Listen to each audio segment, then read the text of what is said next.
તારીના Arun Muchhala engineering college ખાતે BRC coordinator દ્વારા બાળ વિજ્ઞાન મેળાનું આયોજન કરવામાં આવ્યું છે। બાળ વિજ્ઞાન મેળામાં ધારી તાલુકાની મોટાભાગની સ્કૂલના વિદ્યાર્થીઓએ અલગ અલગ કૃતિઓ રજૂ કરી હતી। વિજ્ઞાન અને ટેકનોલોજીના યુગમાં અશક્ય વસ્તુઓને પણ શક્ય બનાવી શકાય એવી અલગ અલગ કૃતિઓ ધારી તાલુકાના સ્કૂલના વિદ્યાર્થીઓ દ્વારા રજૂ કરવામાં આવી હતી। અનેક રાજકીય આગેવાનો, વહીવટી તંત્રના તમામ અધિકારીઓ સહિતના લોકોએ આ વિજ્ઞાન મેળામાં ખાસ હાજરી આપી હતી। ટેકેસિંહ ગુજરાતી સાથે સંજય વાળા, ધારી। આજરોજ ધારી તાલુકા કક્ષાનો બાળ વૈજ્ઞાનિક પ્રદર્શન અરુણ મુછાળા સંકુલની અંદર યોજવામાં આવેલું હતું।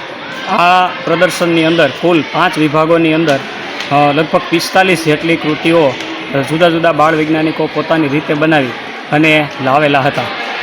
આ કૃતિઓ જે છે એ ક્લસ્ટર કક્ષાના આયોજનની અંદર શ્રેષ્ઠતા સાબિત કરી અને અહીંયા તાલુકા કક્ષાની અંદર આવેલા હતી। આજરોજ ઘણા બધા બાળકો અને સામાજિક આગેવાનો તેમજ રાજકીય આગેવાનોએ આ પ્રદર્શનનો લાભ લઈ અને બાળકોને પ્રોત્સાહિત કરેલા હતા। આ રીતે ખૂબ સરસ આયોજન અમારા તાલુકા કક્ષાનું થયું। બીછુભાઈ વાળા, બીઆરસી કોર્ડિનેટર, ધારી।